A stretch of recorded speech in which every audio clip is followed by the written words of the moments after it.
Настав час запросити нашого головного спікера на цій сесії GLOBSEC. І, звичайно, це президент України Володимир Зеленський.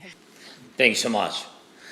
Thank you very much for invitation, ladies and gentlemen. President Pavel, President Vas, thank you for inviting me to the GLOBSEC forum this year. In a time of big changes and important decisions, ones that will affect people's lives and how we think about security for years to come. Really, 12 days ago, we completed the final stage of our operation called, as I said, Spider Web. And probably no one in this room missed it. And inexpensive drones, part of a low-cost operation by Ukraine's security service, hit something very, very expensive for Russia. In a very sense of the word, strategic bombers at distant military effort. And it was a completely legitimate operation targeting the very aircraft Russia used to terrorize our country and to send a message of threat to NATO. And these were not just similar strategic bombers, but the exact same ones Russia had used to simulate missile strikes on NATO territory. In total, as I said, 41 Russian military aircraft were destroyed or heavily damaged, and all of these happened almost live for the world to see. And it clearly shows how the technologies of war are changing. 10 years ago, such a strike would have been unimaginable. Today, we can't even imagine what kind of strikes a country might be able to carry out 10 years from now. But one principle is clear. No country can afford to stay behind in technological development when it comes to security. Here is another example.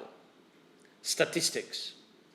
Today, on June 12th, in the fourth year of Russia's full-scale war against Ukraine, our military has recorded more than 1 million Russian casualties, killed and wounded. This is the price Putin and those like him are willing to pay for their sick geopolitical fantasies. 1 million losses, and still they are doing everything to avoid ending this war. They even ignore the United States and President Trump, who have repeatedly called for a ceasefire and an end to the killings. Russia does not really care about such human losses. What they do worry about are harsh sanctions, especially those against Russian oil, including a new price cap. That's what really threatens them, because it could cut off their funding for war and force them to seek peace. And they are also concerned about sanctions on the banking sector and about political isolation when Moscow is not invited to international forums, and about new joint defense efforts between Ukraine and our partners in Europe and around the world. Russia is worried about money, about so-called prestige in foreign policy, and about our resistance, but they are not concerned about the lives of 1 million of their own people. And I ask you to see this not just as another fact about dictatorships like Russia, North Korea or Iran, but as a security challenge to all of us. We have to confront those who treat human life as worthless, just as we defend our own safety. This fight is not limited to Europe. It matters in every region nearby. When life means nothing to those in charge, then no crime is off the table, not even full-scale aggression. Dear friends, we now have very clear priorities. First, I want to thank Czechia for its initiative on ammunition supplies. It clearly showed that united efforts can really make a difference in modern warfare. We must strengthen all the forms of defense cooperation, especially those that help us become more and more technologically advanced and use drones of every kind in the air, on land, and at sea. Ukraine is ready to increase drone production by 40% in the near future, already this year. And our factories have the capacity. What we lack is financing. And this must be addressed. And I urge your countries to treat drones production with the same urgency and attention that we do. We must all be faster in drone than our enemies. Next, we should be realistic about those who brought war to Europe. You can't talk Russia into peace. But there are forms of pressure that hurt those in charge. I ask you to support a serious increase in sanctions against Russia. Our goal must be to significantly reduce Russia's oil income and financial capabilities. If Russian oil sells for no more than $30 a barrel, suddenly Moscow will start sounding peaceful. And we must shut down all the loopholes helping to fund the Russian federal budget. We need to apply enough pressure to force at least a real ceasefire. Without pressure, this will not happen. And one more thing, we should remember that respect for human life is not just a moral value, it's a security factor. That's why our joint policy must include support for those who value life and restrictions on those who show contempt for it. This can only be done at the level of all Europe and the Euro-Atlantic community. Only together we are strong enough to defend our way of life and life itself. So I ask you to support decisions that do not leave behind European nations that deserve to be in the EU and NATO. This includes Ukraine, Moldova, Balkans nations, and others. Everyone deserves fair decisions. And I urge you to back every initiative that strengthens the global weight of the EU and NATO. Because only though through real unity we can set the security conditions for our neighbors, conditions that make them safe for us and force them to act in ways that do not threaten anyone, including themselves. Thank you for your attention. Thanks for invitation. Peter, thank you very much. Happy to see you. Thank you for your support. Slava Ukraini! Thank you so much, President Zelensky. Дякую вам дуже, президенте Зеленський. Президенте Зеленський,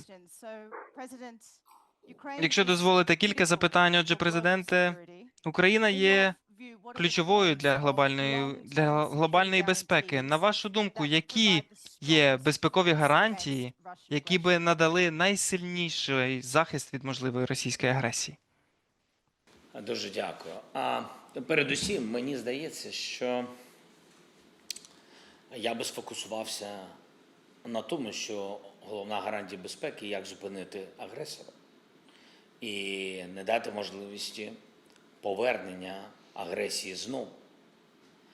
І коли ми говоримо, як зупинити агресію Путіна чи будь-кого, ми сьогодні бачимо, є кілька факторів. Перше – це економіка, бо годувати таку армію довго неможливо. Тобто треба скорочувати економіку для Росії, а це тільки санкції. Я про це, в принципі, сказав. Санкції, але санкції сильні. без, без будь-яких розмов, домовленостей з залаштунками. І це дуже важливо, не давати обходити санкції. Запровадити їх, тотальні, так, прайскепи на енергетику тощо, але це ще не все. Найголовніше, щоб всі витримали це. Всі витримували домовленості і не обходили санкції. Ні глобальний південь, ні деякі країни в Європі, щоб всі робили повністю свою роботу. Скорочуватись буде економіка, буде скорочувані можливості продовжувати фінансувати цю війну Путіна. Друга історія – це військова сила. Треба підтримувати максимально Україну. Я дякую Петру і дякую всім, хто це допомагає. І не тільки ініціативою артилерійською, а будь-якою ініціативою. Напевно, це можна зрозуміти до кінця, коли всі зможуть відповісти на запитання собі, а що таке Україна в глобальному змісті щодо гарантій безпеки для іншого світу. Я вважаю, що Україна – це гарантії безпеки сьогодні для Європи. Безумовно, НАТО – надійний союзник, безумовно, але те, що Україна стоїть і не пускає розвиток цієї війни далі, це великі гарантії безпеки для всієї Європи. А Україну треба посилювати.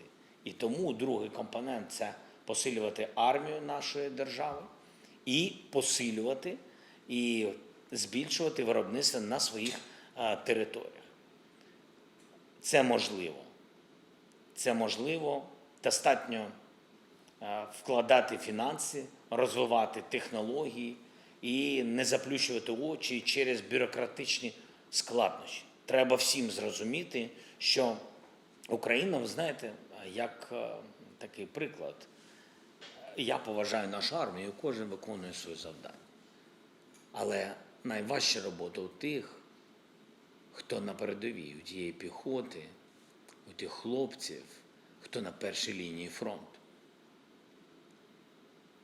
І тому що у них найбільше втрати і найбільша кількість загиблих – це найсміливіші люди. І найбільша кількість поранених – це перша лінія фронту. Всі лінії важливі, але найголовніше перша, бо якщо вона провалиться, все провалиться. Так ось, я вважаю, що суспільство Європи і Сполучених Штатів в кінці кінців повинні зрозуміти, що в цій війні, а Путін розпочав війну проти Заходу, проти НАТО, проти цивілізованого світу. Повірте, так ось в цій війні, ми всі в війні, але на першій лінії Україна. І якщо ця перша лінія провалиться, Путін піде далі. Тому другий пункт посилення армії – це не просто красномовність. Від цього залежить безпека всієї Європи. І третє, напевно, це політична ізоляція. І коли ми говоримо політична ізоляція, це не про те, чи запрошувати Росію на саміти або не запрошувати, чи приїздити до них на зустріч, чи не приїздити. Політична ізоляція – це коли всі чітко дотримуються правил. А правила, що не тільки Європа, а глобальний південь, Китай, Бразилія, Індія тощо не займаються з Росією економічними відносинами, не балансують між нами і Росією, а змушують Росію припинити вогонь, принаймні зробити перший крок щодо закінчення війни. І це важливі речі. Я не бачу поки що такого тиску від цих країн, залучення їх до мирного процесу і тиску з їх боку на Росію. Про що ви ніколи не будете вести переговори в частині справедливого миру? Я думаю, нам всім головне зробити, щоб Росія і Путін не перемогли в цій війні. Я думаю, що це найголовніша гарантія безпеки для всього світу, бо він не зупиниться. Дякую.